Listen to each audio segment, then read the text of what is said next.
Hello everybody. लोकोक्ति और कहावतें, जैसा कि देखा था इस पिछले लेक्चर में देखा, और अभी ये कंटिन्यूटी लेक्चर है।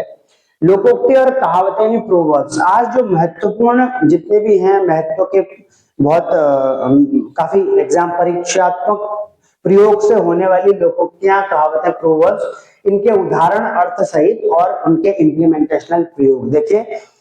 अलग अलग जब जब कभी देखते हैं तो ऐसे विभिन्न विभिन्न अवसरों पर, विभिन्न विभिन्न इमोशंस के अवसर पर, जब जब अनेकों प्रकार की फीलिंग्स मनुष्य में प्रकट होती हैं, तो ऐसे समय पर स्थिति जन्यता के अनुसार लोगों के द्वारा कहावतें जो होती है, कही जाने वाली उक्तियां ऐसे ऐसे प्रयोग में होती हैं। उनमें से कुछ ये है। अब चूंकि एग्जाम परीक्षा दृष्टि से या स्कूल कॉलेज में अकादमिक रूप से प्रयोगात्मक होने वाली या अनेक अनेक डिस्कशंस हैं, और कई बार प्रेजेंटेशंस में बोली जाती हैं, डिबेट में बोली जाती हैं, किसी भी तरीके से कोई भी प्रवक्ता वक्ता गण से बोलते हैं, श्रोता भी बोलते हैं, सुनते भी समझते भी हैं अनेकानेक। तो इस तरीके से ये चीजें की जाती हैं। अब देखिए, इसका स्टार्ट करते हैं कि लोकोक्ति। आज की पहली जो लोकोक्ति है वो इस प्रकार से है, 9 की लकड़ी 90 खर्च। अब क्या है, 9 की लकड़ी 90 खर्च। अब इसका मतलब क्या हो गया कि काम तो साधारण है लेकिन खर्च तो अधिक हो गया ना। तो क्या बोला कि 9 की लकड़ी, अब लकड़ी तो 9 की थी लेकिन 90 रुपए खर्च हो गए। 90 खर्च मतलब ज्यादा खर्चा हो गया।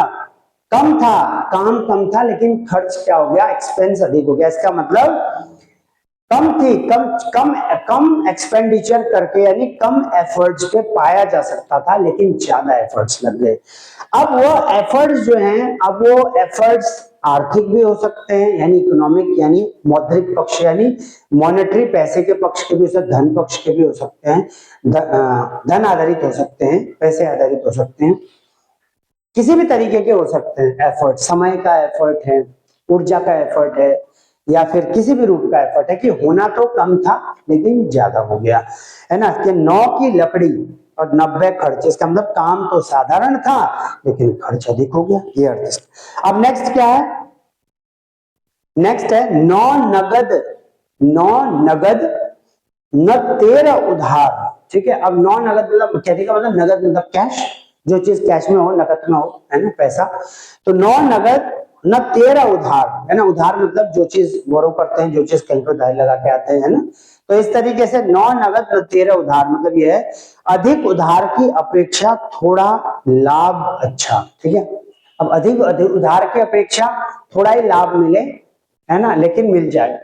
ठीक है कि नहीं। तो इसीलिए बोलते हैं अब न 13 उधार, है ना, 9 नगद न 13 उधार। तो इसका मतलब अधिक उधार की अपेक्षा। अब अधिक उधार सोच करके ज्यादा करेंगे, तो उससे अपेक्षा, उससे ज्यादा बढ़िया है कि कम मिले, थोड़ा लाभ मिल जाए, कोई दिक्कत नहीं है, त्वरित भी हो जाए तो अच्छा है। कि इमीडिएटली अगर चीज प्राप्त हो जाए तो उसी समय किसी और चीज के लिए प्रयोगात्मक करना, लेना उसको आवश्यक, तब कई बार लाभकारी हो जाता है, ये भी से। अब नेक्स्ट क्या, नीम हकीम खतरे जान। अब नीम हकीम खतरे जान, इसका मतलब क्या होता है भाई, इससे होता है कि अयोग्य से हानि होना। अब नीम हकीम है और खतरे जान, मतलब नीम हकीम है और किसको खतरा हो गया, प्राणों को खतरा हो गया, खतरे जान। ठीक है। नेक्स्ट क्या है, पहले भीतर, पहले भीतर तब देवता पितर। ठीक है। अब पहले भीतर तब देवता पितर को ऐसे भी समझा जाता है भाई कि पहले पेट पूजा और तब काम दूजा, है ना।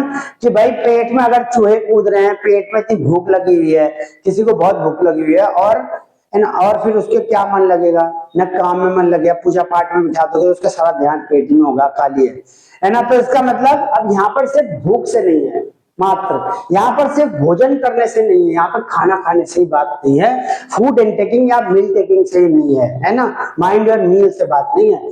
यहाँ पर मात्र इतने से कह करके इसको छटका नहीं सकते कहावत। इस कहावत का एक गहरी अर्थ या फिर गहरात्मक, या फिर यूं कहें कि इस विस्तार पूर्वक अर्थ इस प्रकार है कि पहले भीतर तब देवता पितर। कहने का मतलब है कि जो चीज इनिशियल है, जो चीज आवश्यक है, उसको पहले होना, है ना। जो चीज, अब दो प्रकार की चीजें होती हैं, एक होता है एसेंशियल, है ना, और एक और चीज होती है डिजायरेबल।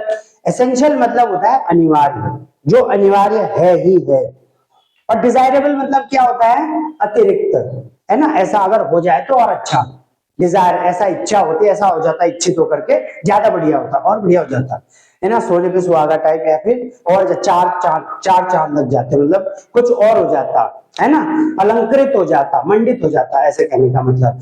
तो जो मिनिमम है, जो रिक्वायर्ड है, अनिवार्य है, वो तो है ही है, एसेंशियल है, और डिजायरेबल और हो जाता। तो कहने का मतलब यह है कि पहले भीतर और तब देवता पितर। कहने का मतलब ये है कि पहले अगर आत्म संतुष्टि होगी तभी तो जाकर के कहीं और मन लगेगा।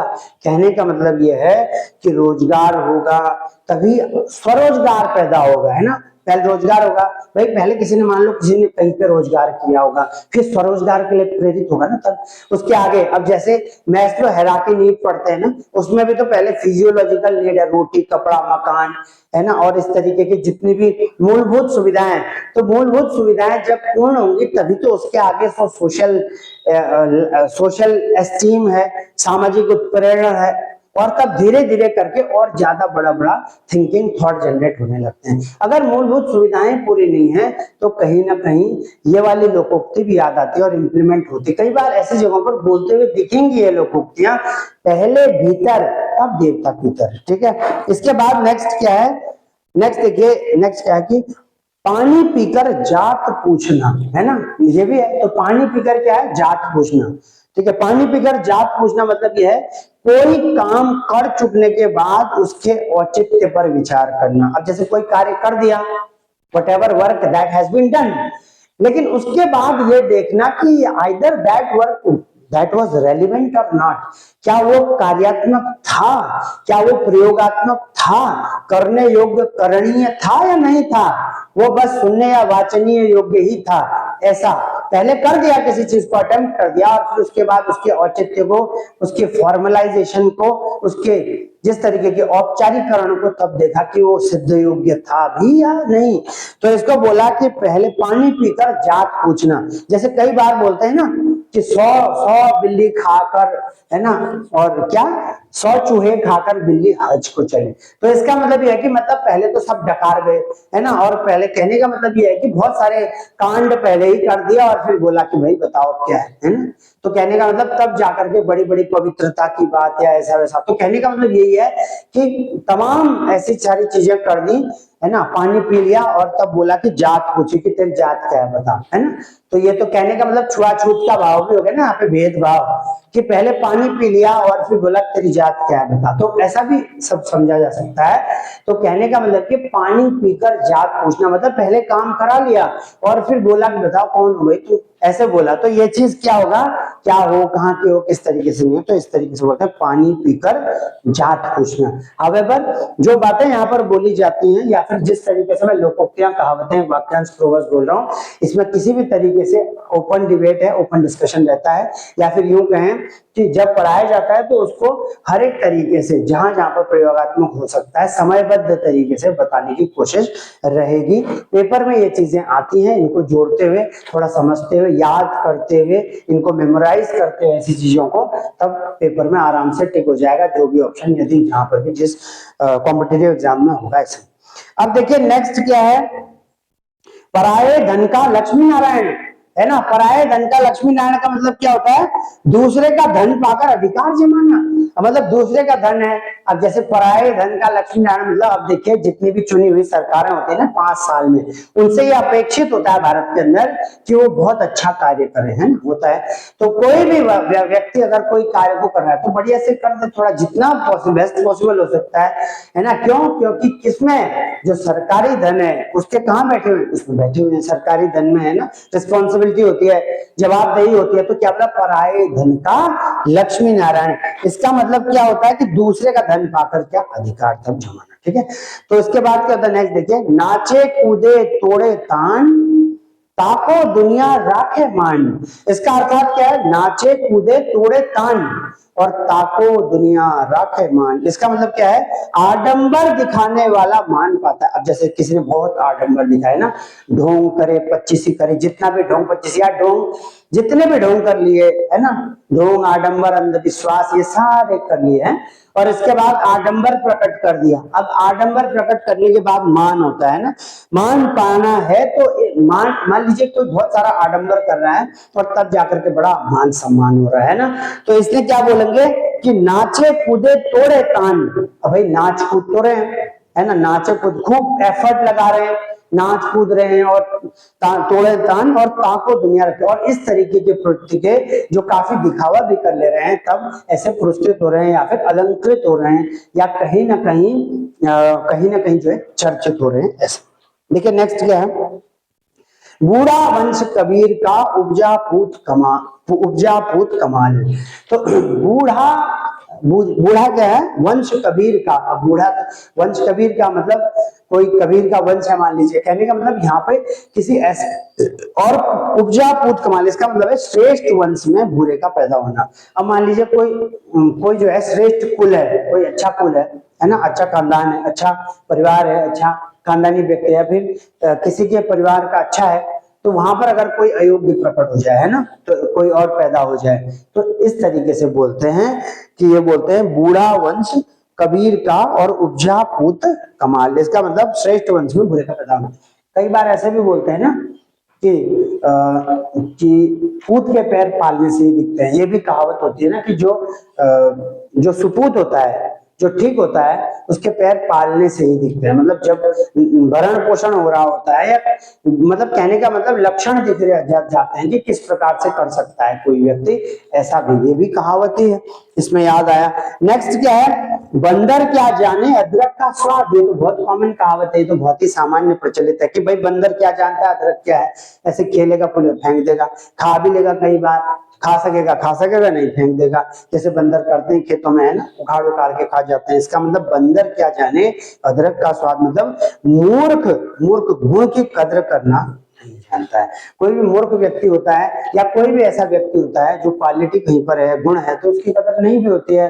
बंदर क्या जाने भाई अदरक का स्वाद। जिस प्रकार से अदरक चाय में डालने का मत है, सब्जी में डालने का मत है, औषधीय गुणों में कई बार कार्य में लिया जाता है अदरक को, है ना, और इस तरीके से तो बहुत सारी मेडिसिनल इफेक्ट को प्रकट करा जाता है अदरक के द्वारा। तो इस तरीके से जिंजर का जो होता है काफी जिस तरीके औषधीय लाभ है, अनेकों प्रकार का लाभ है, अनेक जगह पर उसकी युक्त संगत की जाती है। जब ऐसा किया जाता है तो बंदर क्या जाने, कहने का मतलब जो नौसिखिया है, जो किसी गुण को नहीं जानता है, तो सद्गुणों के बारे में नहीं चर्चा रख सकता है। या फिर यूं ऐसा कहें कि कोई ऐसा समय जहां पर किसी को बहुत आवश्यकता और ऐसे समय पर भी कोई किसी की बेकदरी कर जाए, या यूं कहें कि न समझ जाए और बुरा कर जाए, तो ऐसे के लिए भी इसको प्रयोग में लिया जाए। क्योंकि देखिए जब प्रश्न पूछा जाएगा, जब इस तरीके के लोकोक्तियां दी जाएंगी, क्योंकि बहुत आवश्यक नहीं है कि डायरेक्ट अर्थ ही पूछा जाए। आजकल जो लेटेस्ट कंटेम्प्रेरी यानी समसामयिकी प्रश्न पत्रों में भी अगर प्रश्न पत्र के ही हिसाब से बोलें तो समसामयिकी जो प्रश्न पत्र हैं, कॉम्पिटिटिव एग्जाम्स हैं, उनमें ऐसा भी पूछा जाता है कि इर्द गिर्द के मिलते हुए अर्थ पूछे जाते हैं। तो मिलते हुए अर्थ जब पूछे जाते हैं तो इस प्रकार से इन चीजों को लिखा जाता है, दिया जाता है। हालांकि ये जितना भी लेक्चर यहाँ पे होता है, जितना भी ये बताए जाते हैं, यहाँ पे लेक्चर्स बताए जाते हैं, इनमें हर प्रकार की थिंकिंग, सोच को बताया जाता है, निःशुल्क बताया जाता है, हमेशा बताया जाएगा समयानुकूल, समय समय पर यहाँ पर लर्निंग एजुकेशन सेंटर के माध्यम से चीजें आती रहती हैं। इन लेक्चर्स को जरूर देख करके काफी लाभकारी भी होगा। अब क्या है, अगला लोकोक्तियां या कहावतें क्या है, वो कहलाते हैं बांझ क्या जाने प्रसव की पीड़ा। अब बांझ कौन होते हैं, बांझ वो होते हैं जिसके बच्चे नहीं होते हैं, जिससे बच्चे पैदा नहीं होते, उसको बांझ कहते हैं ना। अब विदुर कौन होता है, विदुर वो होता है जिसकी पत्नी मर जाती है, विडोवर, है ना, मतलब सिर्फ जो जिसकी पत्नी मर जाती है उसको विदुर कहते हैं, है ना। जिसका पति मर जाता है उसे विधवा कहते हैं, है ना। और जिसका पति होता है उसको सधवा कहते हैं, ना, जो सुहागिन होते हैं उसको सधवा कहते हैं। तो ये सब चीजें भी पूछ लेना, क्योंकि कई बार सिनोनिम्स एंटोनिम्स में यानी पर्यायवाची, समानार्थी और अर्थ में मीनिंग, वर्ड मीनिंग में, शब्द और अर्थ में ऐसी चीजें पूछ ली जाती हैं। तो इसीलिए बांझ क्या जाने प्रसव की पीड़ा। प्रसव क्या होता है, जब बच्चा पैदा होता है तो उसको है ना, फर्टिलिटी, तो उसको प्रसव बोलते हैं, जैसे मोर्टेलिटी, है ना। तो इसीलिए बांझ क्या जाने प्रसव की पीड़ा। अब जिस समय बालक कोई भी जन्म ले रहा होता है तो उस समय माता को क्या होता है, काफी पीड़ा होती है ना। तो अब बांझ जिससे बच्चे पैदा ही नहीं हुए है ना, जिसने अपनी योनि से किसी प्रकार के किसी बालक बालिका को या किसी भी बच्चे को जन्म नहीं दिया है, तो वो प्रसव की पीड़ा को तो प्रसव की पीड़ा के रूप में नहीं जान सकते हैं। ऐसा के लिए है कि बांझ क्या जाने प्रसव की पीड़ा, इसका मतलब और भी है क्या। अब ये तो प्रत्यक्ष एक जगह से उदाहरण उठाया गया है कहावत और लोकोक्ति के रूप में, लेकिन इसके कई सारे अर्थ हैं। कहने का मतलब यह है, जिसको दुख नहीं हुआ वह दूसरे के दुख को समझ नहीं सकता है। अब जिसको दुख ही नहीं हुआ है ना, अब जिसको किसी भी प्रकार का दुख नहीं हुआ, दुख का समय नहीं देखा, संघर्षवान समय को नहीं निकाला है ना, और इस प्रकार से किसी ऐसे संघर्षवान समय को या यूं इस तरीके से कहे, इसको ऐसे भी जोड़ करके अर्थ में देखा जा सकता है कि भाई जिसको दूध का जला छाछ भी फूक फूक के पीता है ना। लोकोक्ति के अर्थ को भी अर्थ के रूप में भी अगर आ सकता है तो इस तरीके से कि भाई जिसके साथ कोई चीज घटित है, दुख है, कुछ और है, अनुभव है, पहले से एक्सपीरियंस है, तो वो समझते हैं, हो सकता है कि समझते हो। तो इसीलिए जिसको दुख नहीं हुआ है वो दूसरे के दुख को क्या है नहीं समझ सकता। तो ऐसे कहेंगे, बांझ क्या जाने प्रसव की पीड़ा। नेक्स्ट क्या है, बोए पेड़ बबूल का आम कहां से होए। अब पेड़ तो बो दिया बबूल का, तो आम थोड़ी उसमें लगेंगे, आम तो नहीं लगेंगे, मैंगो नहीं लगेंगे। अब बबूल का पेड़ बोल दिया तो एप्पल भी नहीं लगेंगे, लीची भी नहीं लगेगी, है ना। तो इसीलिए बबूल का पेड़ बोया तो बबूल ही होगा। तो इसका मतलब जैसी करनी वैसी भरनी। अब जिस प्रकार के कर्म किए हैं, जैसे करनी है वैसी ही भरनी की है। इसीलिए जो है इसीलिए अच्छाई के मार्ग होते हैं। मार्ग होता है ना, कोई कर्म मार्ग है, कोई धर्म मार्ग है, सेवा मार्ग है, भक्ति मार्ग है ना, अन्यत्र मार्ग व्यवहार, किसी भी प्रकार का मार्ग है, कई है ना, निर्गुण सगुण, इस प्रकार के अनेक प्रकार के जो है हर एक प्रकार के क्या है मार्ग है।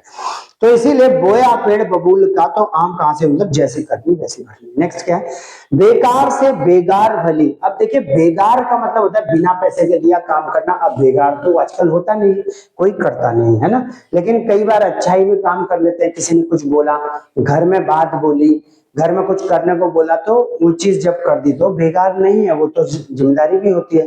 अब कोई हाथ में काम में हाथ बता दिया तो वो तो बेकार थोड़ी उसे बोला जाएगा। और घर या कहीं पर भी कार्य करने का, कोई सेवा करने का कई बार नहीं भी धन मिलता तो बेकार एकाएक नहीं है।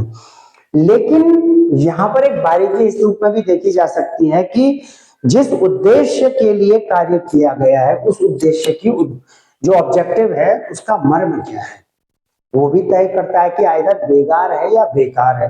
अब मान लीजिए कोई उद्देश्य है वो स्वार्थात्मक अगर बहुत हुआ है और वहां पर फ्री काम हुआ है, तो वो बेगार देखने से तो है कि बिना एफर्ट के हुआ है, बिना धन के हुआ है, लेकिन वो देखने से देखा जाए तो वो बेकार है।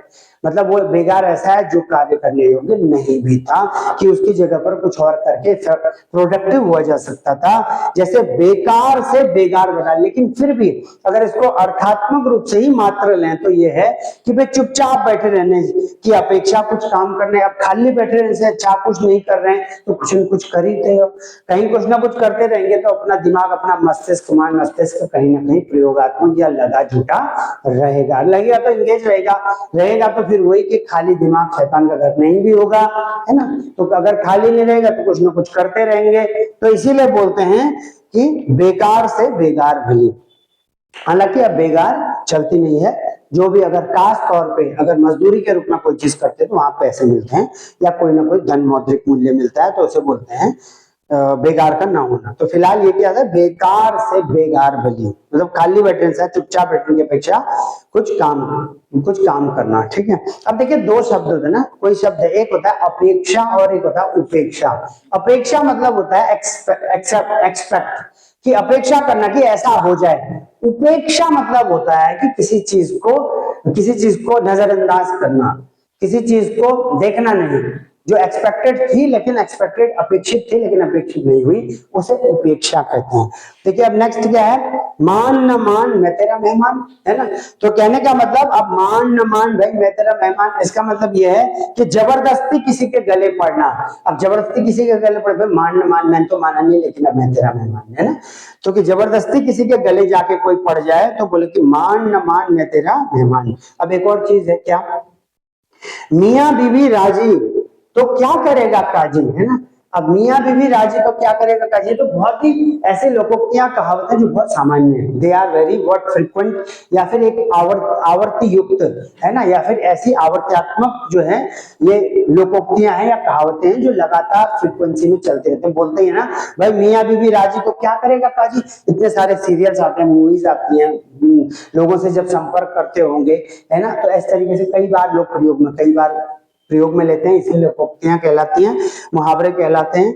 तो मियां बीवी राजी तो क्या करेगा काजी, मतलब यह कि जब दो व्यक्ति परस्पर किसी बात पर राजी हों, अगर एग्री हों, तो दूसरे को इसमें क्या, ठीक है। तो कहने का मतलब मियां बीवी राजी तो क्या करेगा काजी, इसका मतलब कोई व्यक्ति अगर कोई मान लीजिए कोई म्यूचुअल अंडरस्टैंडिंग हो रही है, कोई चीज अगर म्यूचुअली एक्सेप्टेबल है, सहमति से कोई कार्य हो रहा है ना, तो फिर इसमें किसी और को क्या ही हो सकता है। अब जैसे यहाँ पर मियां बीवी का मतलब ये है कि पति पत्नी से अर्थात है, भाई अगर पति पत्नी है, कि पति पत्नी के बीच में कोई संवाद हो रहा है ना, आपस में जो कपल है, स्पाउसेस हैं, अगर उनके बीच में किसी तरीके का आत्मीय संवाद है, किसी भी व्यवहारिक संवाद है, शारीरिक संवाद है, किसी भी प्रकार का संवाद है, तो फिर किसी को और क्या है ना, व्हाटएवर, है ना। और इसी तरीके से ना सिर्फ पति पत्नी से ही भी यहाँ पर नहीं होता है, कोई अगर दो पक्ष हैं, है ना, किसी पर अगर दो परस्पर व्यक्ति हैं, परस्पर म्यूचुअल व्यक्ति हैं, अगर वो राजी हैं, तो इसमें फिर अगर वो क्या है,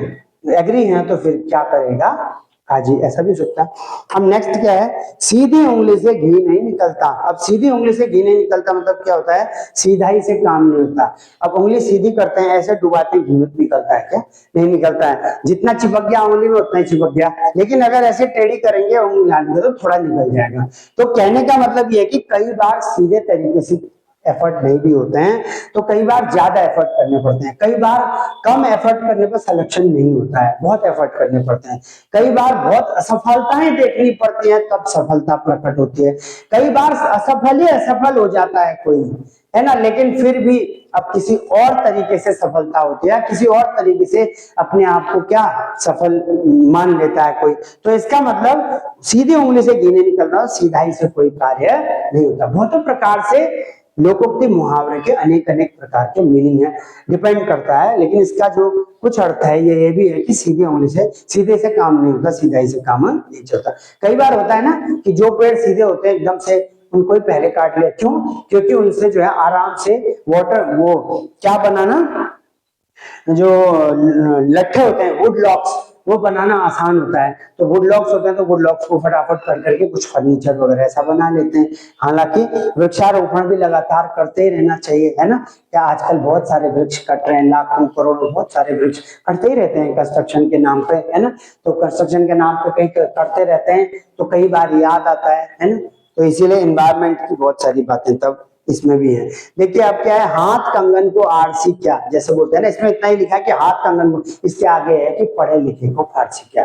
तो कहने का मतलब हाथ कंगन को आरसी क्या और पढ़े लिखे को फारसी क्या, मतलब ये है कि हाथ कंगन को आरसी क्या मीन्स प्रत्यक्ष को प्रमाण की आवश्यकता नहीं होती। अब देखिए इसको संस्कृत में ऐसे बोलते हैं प्रत्यक्षम किम प्रमाणम। कहने का अर्थात ये है कि भाई जो चीज प्रत्यक्ष दिख रही है उसको प्रमाण की एविडेंस क्या है। अगर जो चीज सामने सामने ही दिख रहा है, कोई चीज अगर इट इज क्लियरली विजुअलाइज्ड, अगर कोई चीज साफ ही साफ दिख गई है तो अब भाई किस तरीके के सर्टिफिकेशन की जरूरत है, अब क्या प्रमाण ऐसा चाहिए, क्या एविडेंस चाहिए, whatever evidence that has been given. तो ये सारी बातें क्या होती हैं कि प्रत्यक्षम किम प्रमाणम, तो इसको बोलते हैं कि हाथ कंगन को आरसी क्या, पढ़े लिखे को फारसी क्या, मतलब प्रत्यक्ष के लिए क्या प्रमाण। अब मान लीजिए कोई अच्छा करते हुए दिख रहा है ना, तो अच्छा कर गया, कोई चोरी कर रहा है, कोई डाका डाल रहा है ना, तो सामने सामने डाका डाल गया तो क्या दिखे भाई, है ना। अब जितने राम मंदिर पे इतना टाका पड़ गया सामने सामने, तो देखिए अब ठीक है ये टॉप हो सकती हो,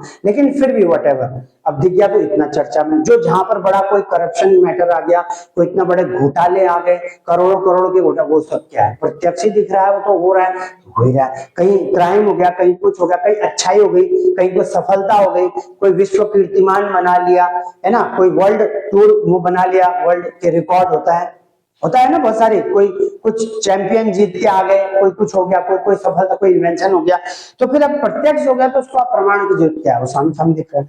तो इसीलिए बोलते हैं हाथ कंगन को आर सीखा। अब देखिए कुछ प्रश्नगत प्रश्न भी है, वस्तुनिष्ठ प्रश्न का मतलब होता है ऑब्जेक्टिव क्वेश्चंस।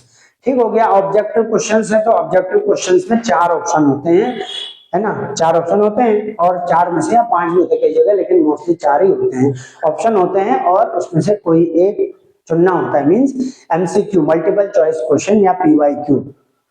उसके बाद जब चुनते हैं तो उनमें से कोई एक सही आंसर होता है, उसको कई बार ऐसे भी लिखा जाता है प्रश्न के रूप में कि मोस्ट लाइकली सही कौन सा है, अधिक से अधिक सही कौन सा है, ऐसे करके भी आता है, लेकिन मोस्टली एक ही सही होता है। अब जैसे क्या होता है, अब इसमें यही चीज है कि पहले बोला गया है इसको, लेकिन अब प्रश्न के रूप में भी एक बार देख लेते हैं, जैसी करनी वैसी भरनी। अब उसके ऑप्शन क्या दे रखे हैं मैं पढ़ता हूं। जैसी करनी वैसी भरने का अर्थ है, पहला ऑप्शन क्या है, कार्य के अनुसार परिणाम मिलता है, पहला ऑप्शन। एक और फिर नेक्स्ट ऑप्शन क्या है, जो जितना उधार लेता है उसे उतना ही उधार लौटाना, ये तो नहीं है, उधार की तो बात ही नहीं भाई, जैसे करनी वैसी भरनी। अब देखिए बुरे काम का बुरा परिणाम होता है ना, ये भी है। अब बुरे काम का बुरा परिणाम होता है, ठीक है। अच्छा फल चाहने वाले को बुरा काम छोड़ देना चाहिए, अब ऐसा भी नहीं। अब देखो 3 ऑप्शन, एक तो पक्का है कि नहीं है, 3 ऑप्शन में देखो बुरे काम का बुरा फल परिणाम मिलता है। अब यहां पर भी जैसा कर रहा है वैसा ही मिल रहा है, ऐसा ठीक है ना, लेकिन हमेशा बुरे काम का बुरा परिणाम नहीं भी देखने को मिलता, देर से मिलता है, कई बार अच्छा भी मिलता है ना, अच्छा मिलता है फिर बुरा हो सकता है, बुरा हो सकता है अच्छा। लेकिन यहाँ पर जो ये ऑप्शन है ये मात्र किसी चीज में बाउंड कर रहा है, बांध रहा है, सिर्फ बुरे के लिए इतने तक सीमित या कंस्ट्रेंट कर दे रहा है। ये ऑप्शन पूर्णतः सही नहीं है, पार्शली करेक्ट है, ये आधा करेक्ट है, अभी पूरा करेक्ट नहीं है, ठीक। अब दूसरा ऑप्शन देखते हैं, ये अभी नहीं है।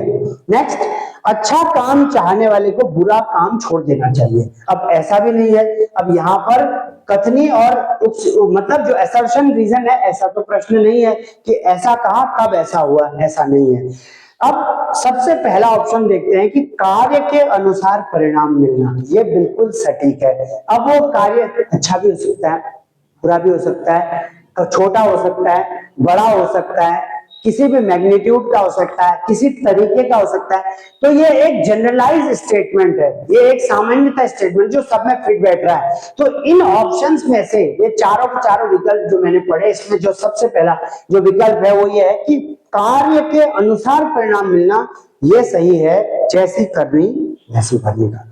अब दूसरा क्या है, चमड़ी जाए पर दमड़ी न जाए, इसका अर्थ क्या है, चमड़ी जाए पर दमड़ी न जाए का अर्थ है, पहला ऑप्शन है कि पैसा ही माँ बाप होना, एक ऑप्शन है। एक और ऑप्शन है अत्यधिक कंजूस होना, एक और ऑप्शन है मक्खी चूस होना, फिर एक और ऑप्शन है मर जाए पर पैसा न जाए, ठीक है, ये ऑप्शन है, चौथा ऑप्शन है। अब इसका जो दूसरा ऑप्शन है कौन सा, अत्यधिक कंजूस होना, कि भाई चमड़ी जाए पर दमड़ी न जाए, ये भी हो सकता है, भाई चमड़ी तो चली गई इसकी लेकिन दमड़ी नहीं गई। अब इसमें अगर ये ऑप्शन यहाँ पर एक और मौजूद होता कि अति जिद्दी होना, स्टबबॉर्न होना, कि भाई इसकी चमड़ी उधेड़ दी गई लेकिन इसकी दमड़ी नहीं गई अभी, मतलब इसके अंदर जो दम है, विल पावर है, वो अभी नहीं गई। तो अगर ये स्टबबॉर्न या फिर अत्यधिक रिजिड होना है ना, तो वो ऑप्शन ज्यादा ऑप्शन हो जाता। फिलहाल क्या है यहाँ पे, अत्यधिक कंजूस होना। अब देखिए अब क्या है, अब पछताए होत क्या, अगला प्रश्न, अब पछताए, ये किताबों में लिखे, किसी भी किताब में मिल जाएंगे, प्रैक्टिस कर सकते हैं। प्रैक्टिस करने के बाद देखिए, जब प्रैक्टिस प्रश्नों को करते हैं, प्रश्न प्रैक्टिस करने के बाद एक मेंटल या फिर एक इस तरीके का इंटेलेक्चुअल एक्यूमेन तैयार होता है, जिसे बोलते हैं कि इस तरीके की बौद्धिमता विकसित होती है। और बौद्धिमता जब विकसित होती है तो तब सेंसेशंस भी होने लगते हैं कि यही आंसर सत्य है और निश्चित वही आंसर सत्य होता है। और क्योंकि उसी चीज को प्रैक्टिस कहते हैं, पहले प्रैक्टिस किया जाती है, इसीलिए मॉक टेस्ट देते हैं सब। कोई भी पेपर में जाने से पहले मॉक टेस्ट देते हैं। कोई भी अगर किसी ने अपने वक्ता ने अपना विषय रखना है तो पहले कुछ पॉइंट्स के रूप में तैयारी भी कर लेते हैं, अपना विषय रख लेते हैं, अपना जो सब्जेक्ट है पहले थोड़ा प्रिपरेटरी कर लेते हैं, है ना, और तब जाकर के उसको क्या करते हैं, वाचित करते हैं, प्रयोगात्मक करते हैं। क्योंकि हो सकता है, देखिए कोई भी विषय जब रखा जाता है तो उसके बाद में उस पर सोचा जा सकता है, कोई उसे सुनता है, कई बार वो एक्शन बनता है, कई बार मन में बैठ जाती है ना। तो इसीलिए जरूरी है कि कहीं पर भी, चाहे वो जैसे पत्रकारिता का क्षेत्र है, कुछ और क्षेत्र है, कोई डिसीजंस हैं, कोई डिसीजंस आते हैं ना, आधिकारिक रूप से निर्णय आते हैं, न्यायालय के आते हैं, कोई और आता है, कोई और टिप्पणियां आती हैं, तो वो टिप्पणियां इसीलिए जरूरी है कि वो वैधानिक हो और अधिक से अधिक सही चीज फॉलो करनी हो, जिससे समाज में आने वाला जो है क्या है, वो they are called to be as the right reference, या फिर सही जो है रेफरेंस हो, सही बेस लाइन हो, सही रेफरेंस बेस केस हो, ताकि भविष्य के लिए फिर उनको इसीलिए जो संविधान है ना, संविधान के अनुसार देश चलता है। इसका मतलब that is a what, that is a reference booklet. ठीक है, जब कभी भी अगर कोई चीज में फंसेंगे या किस तरीके से चलेगा तो वहीं पे रेफरेंस करेंगे कि ऐसे होगा, तब इससे सिंप्लीफिकेशन निकलेगा, ऐसे सरलीकरण। तो ये चीजें यहाँ पर जरूर ध्यान में अब रखनी चाहिए। थोड़ा अब देखते हैं क्या है, एक और क्वेश्चन क्या है, अब पछताए होत क्या जब चिड़िया चुग गई खेत। अब ये तो होता ही है, तो सिंपल सा है भाई, पछताने के बाद क्या होता है, अब जब सारा ही कोई भी चीज घटित हो गया तो पछताने से क्या होता है, यही है ना इसका अर्थ, यही तो हो गया। तो इसका मतलब the entire episode and entire scene has been what complete, फिर उसके बाद क्या होना है। तो इसका मतलब आप पछताए हो क्या जब चिड़िया चुग गई खेत। इसका मतलब क्या है, पहला ऑप्शन है समय रहते काम करना चाहिए, ऐसा तो नहीं है। अब क्या है, समय पर काम न करने से बाद में पछताना पड़ता है, ये ऑप्शन सही लग रहा है, लेकिन फिर भी दो ऑप्शन और पढ़ लेते हैं। नष्ट फसल की रखवाली बेकार है, ये तो कोई बात ही नहीं है। उसके बाद अपने सामान की रक्षा पहले ही करनी चाहिए, ये भी बात नहीं है। यहाँ पर सही है कि समय पर काम न करने से, अब समय से कोई काम नहीं किया, समय से काम न करने के बाद में पछताना पड़ता है। अब जैसे कोई ने पढ़ाई नहीं करी पहले, फिर बाद में मलाल रहता है। कोई ने पहले इतना हो गया, कोई इतनी सफलता नहीं पाता, कोई इतना सक्सेसफुल नहीं हो पाता है, फिर बाद में भी रहता है। कई बार भाग्यानुकूल, कई बार कर्मानुकूल रहते तो है, इतना होता है, कई बार नहीं भी होता है। लेकिन फिर भी कोई भी चीज अगर ऐसी रह जाए जिसमें बिल्कुल ही एफर्ट ना हो, तब उसमें हो भी सकता है, तब ज्यादा होता है। इसलिए बोलते हैं अब पछताए होत क्या जब चिड़िया चुग गई खेत। अब इसीलिए जैसे मान लीजिए 5 साल से कोई भी गवर्नमेंट चुनी जाती है इलेक्शंस के बाद, तो ये बहुत ही हाईली डिजायरेबल, ठीक है, this is highly essential also, है ना, ये बहुत अनिवार्य भी है और ये चीजें एक्सपेक्टेड भी अतिरिक्त रूप से, है ना, और भी चीजें अनिवार्यता के साथ एड ऑन होकर के भी बहुत सारी हैं। कि अनिवार्यता तो है ही है कि 5 साल जब किसी को अवसर मिलते हैं तो क्या करना चाहिए, बहुत अच्छे डेवलपमेंटल या विकासोन्मुखी ऐसे कार्य कर देने चाहिए जो सबके लिए क्या बने, सिद्धिकरण के, ऐसे प्रूव होने के, रियलाइज करने के लिए रेफरेंस बने, ताकि कहा जाए हाँ भाई कुछ किया है, कुछ बढ़िया हुआ है।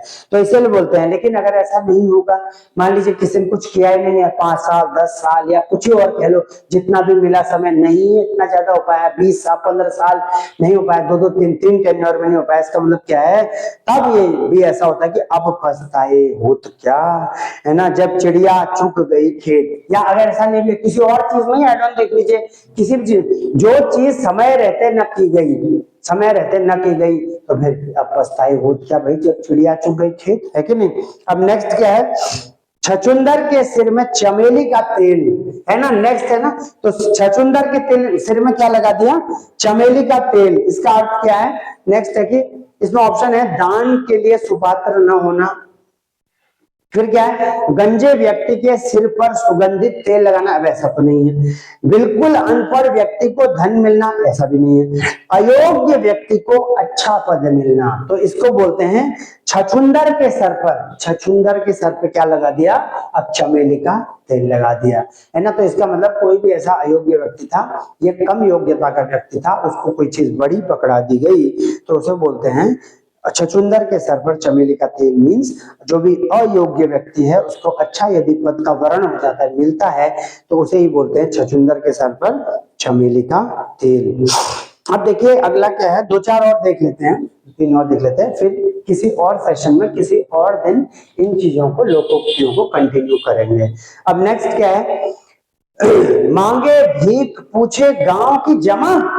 तो इसका मतलब क्या होता है, मांगे भीख, अब भीख तो मांग के खा रहा है ना, भीख मांग के खा रहा है, और उसके बाद पूछे गांव की जमा, और लेकिन गांव के बारे में पूछ रहा है भाई, गांव की जमा। तो का अर्थ क्या है, पहला क्या है, अपनी असलियत भूलकर बात करना। दूसरा, भीख मांगकर गुजारा करना। भीख मांगकर गुजारा करना तो इसका प्रत्यक्ष नहीं है अर्थ। नेक्स्ट क्या है, ग्राम समाज की भलाई करना, ये भी नहीं है। इनमें से कोई नहीं का ऑप्शन है, नन ऑफ दीस जो है। तो पहला ऑप्शन क्या है, अपनी असलियत भूलकर बात करना, मतलब मांगे भीख पूछे गांव की जमा, मतलब भीख तो मांग के खा रहा है ना, मतलब स्वयं ही स्ट्रगल हो रहा है, लेकिन क्या है कि गांव की जमा, गांव के बारे में, गांव की जमात के बारे में, गांव के समुदाय के बारे में, सब जगह मतलब सबके बारे में पूछ रहा है, लेकिन अपने बारे में इतना हो नहीं पा रहा है। तो अपनी असलियत भूलकर बात करना। कई बार देखिए लोकोक्ति ऐसा भी है, या यूं कहें कि लोकोक्ति मात्र व्यंग्यात्मक नहीं हो सकती है। लोकोक्तियां या किसी भी लोकोक्तियां मुहावरे का प्रयोग इस आशय से भी होता है, इस मीनिंग से भी होता है कि वो किसी के लिए इंस्पिरेशन बन जाए, या फिर किसी के लिए क्या बन जाए, इंकरेजमेंट भी बन जाए, है ना। हतोत्साहना के लिए ही नहीं होता है, उत्साहवर्धन के लिए भी लोकोक्तियों का प्रयोग किसी भी रूप में हो सकता है। एक ही लोकोक्ति हतोत्साहन के लिए भी यूज हो सकते हैं, उत्साहवर्धन के लिए भी यूज हो सकते हैं, डिपेंड करता है कि कैसे प्रयोग में दी जा रही है। अब जैसे यहाँ पर एक उदाहरण थोड़ा बारीकी है कि मांगे भीख पूछे गांव की जमा। मान लीजिए यहाँ पर किसी के पास कुछ है नहीं, लेकिन फिर भी उसके पास देने के लिए बहुत कुछ है, मतलब देने के लिए मान मनोबल है कि इतनी हिम्मत है कि कुछ न कुछ देने के, कर गुजरने के भाव। इसको इस रूप में भी लिया जा सकता है, आ सकता है क्वेश्चन में उसके रूप में, ऑप्शन के रूप में। नेक्स्ट क्या है, कोई हर, अब आजकल ऐसे लोकोक्ति में खुद के ऑप्शन भी बनाए जा रहे हैं। आजकल के जो प्रश्न पत्र पैटर्न है उसमें इस तरीके की चीजें भी नई नई देखने को थोड़ा मिल रही है। अब इसमें क्या है कि कोई इर घाट तो कोई वीर घाट। इसका मतलब अब कोई इर घाट में, घाट के कोई इधर बैठा है, कोई उधर बैठा है ना, कोई इस पार है, कोई इस पार है ना, कोई इस पार है, कोई तड़ी पार है, ऐसे भी हो सकता है। तो इसका मतलब कोई इर घाट तो कोई वीर घाट, है ना, कोई इर घाट और कोई वीर घाट। इसका मतलब है तालमेल न होना। और ऑप्शन भी है जैसे बार बार कथन बदलना, तितर बितर होना, बहुत चालाक होना। लेकिन इसका बेस्ट क्या है, तालमेल न होना। ठीक है, तालमेल न होना क्या है, कोई इर घाट, है ना, कोई इर घाट। जैसे इंगे उंगे भी कहते हैं ना कई बार, भाई इंगे बैठ जाओ, उंगे बैठ जाओ, मतलब इधर बैठ जाओ, उधर बैठ जा, भाई इधर बैठ जा, थोड़ा उधर बैठ जा। तो इसका मतलब क्या है, कोई इर घाट तो कोई वीर घाट। इट मींस दैट जैसे during the bank of river, मान लीजिए, अब इसको एक ही एग्जांपल, मात्र एक उदाहरण से प्रस्तुत करते हैं। जैसे कोई नदी है तो उसका एक छोर है, बैंक है ना, एक किनारा है, कोई एक और किनारा है। तो कोई यहाँ बैठा है, कोई यहाँ बैठा है, दोनों छोर में बैठे, ऐसा भी कह सकते हैं। फिलहाल क्या है, कोई इर घाट तो कोई वीर घाट। इसका मतलब है तालमेल न बैठना। अब तालमेल नहीं है ना, दोनों चीज मिल नहीं सकते, बिकॉज दोनों की दोनों चीजें क्या समांतर है, पैरेलल है। पैरेलल है तो पैरेलल का तो मतलब है कि मिल नहीं है, इंटरसेक्शन नहीं होगा ना, इसीलिए। अब नेक्स्ट क्या है, अपनी ढफली अपना राग। अब अपनी ढफली अपना राग मतलब क्या होता है कि स्वतंत्र होना, अपना दुखड़ा रोना, संगठन का अभाव, या सबका अपने अपने मन के अनुसार चलना। तो यही बात है कि सबका जो है अपना मन के अनुसार चलना। तो बोलते हैं अपनी ढफली अपना राग, भाई अपने तरीके से चलना होता है, जैसे देश काल परिस्थिति देख के, अपने अपने आप को ऐसे देख करके, और कॉन्फिडेंट जिस तरीके की सिचुएशन है वैसे अपने आप को एडजस्ट थोड़ा करना पड़ सकता है। नेक्स्ट क्या है, हंसुए के ब्याह में खुरपी का गीत का अर्थ क्या है ना।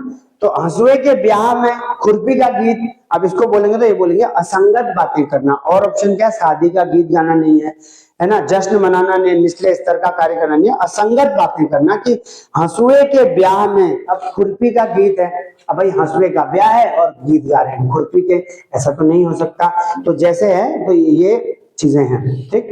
नेक्स्ट क्या है, अब देखते हैं, जाके पांव न फटे बिवाई, सो क्या जाने पीर पराई। तो जाके पांव न फटे बिवाई और सो क्या जाने पीर पराई का अर्थ है डैश। दयालु होना ऐसा नहीं है, कठोर होना भी नहीं है, दूसरे के कष्ट का अनुभव करना हो सकता है। नेक्स्ट क्या, जिसके ऊपर बीतती है वही जानता है ना। तो इसीलिए अब ठीक है, दूसरे के कष्ट को अनुभव करना ये भी हो सकता था, लेकिन उससे ज्यादा क्लोज आंसर क्या है कि जिसके ऊपर बीतती है वही जानता है। मतलब जाके पाँव न फटे बिवाई, है ना, जिसके पाँव नहीं फटे। तो उसके बाद क्या, सो क्या जाने पीर पराई, मतलब जिसपे अगर बीतती नहीं है, अगर किसी भी चीज, कोई भी ऐसा इवेंट है, कोई भी ऐसा इंसिडेंट है, अगर किसी के ऊपर कोई वाक्या यदि बीत गया है तो उसका अनुभव, उस तरीके के मर्म का अनुभव का मर्म जो है, उसका व्याख्यान, उसको मर्माहूत करने वाला कौन होगा, वही व्यक्ति होगा जिसके ऊपर किसी भी प्रकार का इंसिडेंट यदि होगा। तो इसे बोला जाके पाँव न फटे बिवाई, सो क्या जाने पीर पराई। अब किसी के अगर दुख नहीं होगा तो दुख नहीं समझ सकता, किसी के कुछ घटित नहीं होगा तो इस प्रकार से एकदम समझ नहीं सकता। मान लीजिए एकदम खेला कूदा नाचा गया खेला है, अगर किसी का कोई और कंडीशन है, संघर्ष है, कुछ और है, एकाएक नहीं भी समझ सकता, तो इसके लिए भी ये चीज है। अब एक चीज और है, क्या है, जस दूल्हा तस बनी बारात का अर्थ होता है सभी साथी एक ही जैसे। अब जस दूल्हा तस बनी बारात, तो सभी साथी क्या है, एक ही जैसे है ना। तो ये चीजें इसमें कुछ ना कुछ है। अब एक और चीज है लास्ट की, काट की हांडी बार बार नहीं चढ़ती। इसका मतलब है कि छल कपट का व्यवहार हमेशा नहीं चढ़ता। हालांकि इसके ऑप्शन मैंने नहीं पढ़े, एकदम देखते ही पता चल जाते हैं भाई, बार बार अब काट की हांडी तो बार बार नहीं चढ़ती, मेहनत करना पड़ता है ना, और कहीं ना कहीं लगे रहना पड़ता है। फिलहाल आज जो देखा वो लोकोक्तियां, कहावतें, प्रोवर्ब्स देखी लर्निंग एजुकेयर सेंटर के माध्यम से, और इस तरीके से कुछ लोकोक्तियां आज देखी हैं। ये सब एग्जाम में आने वाली हैं, कहीं ना कहीं प्रयोगात्मक है, डिस्कशन फोरम्स में डिस्कस होती हैं, कई बार बोली जाती हैं, वाचित की जाती हैं, सुनी जाती हैं, समझे जाते हैं, लर्न की जाती हैं। ठीक है, ज्ञानावर्धन के लिए भी कई बार लोग देखते हैं। फिलहाल जब लोकोक्ति कहावतों का और जो है इसमें आएगा अध्याय, और भी ज्यादा चीजें आएंगी, तो इसमें एंटायरली धीरे धीरे एड ऑन